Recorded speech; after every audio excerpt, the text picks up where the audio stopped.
Ceremonies have begun for students graduating at the University of Toronto, but despite the school's best efforts to advance a court order, the events are taking place in downtown Toronto just steps away from an active protest. We're joined now by our Erica Natividad. And Erica, you're hearing from students who have been at this encampment for weeks now. What are they telling you?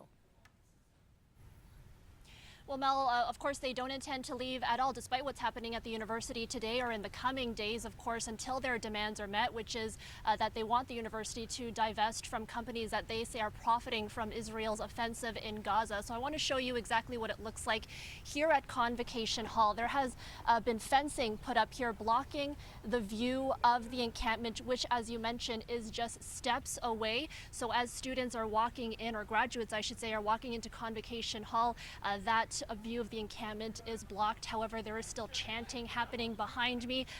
There has been for the past more than an hour or so a ceremony taking place, and that ceremony being a graduation ceremony held by the organizers of this encampment for those students in Gaza that they say will not be able to graduate, because they say the schools in Gaza have been destroyed or because they have been killed in warfare. Now here's more from one of the encampment organizers.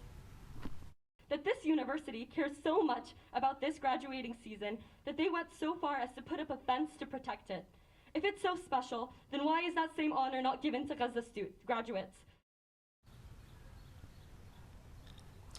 Now, as you mentioned, all this is happening as the university seeks a court injunction to remove the encampment. The university hoping to have the encampment removed before convocation ceremonies began. However, the presiding judge said the earliest a hearing could be held is June 19th, and keeping in mind that convocation ceremonies happen from now until the 21st.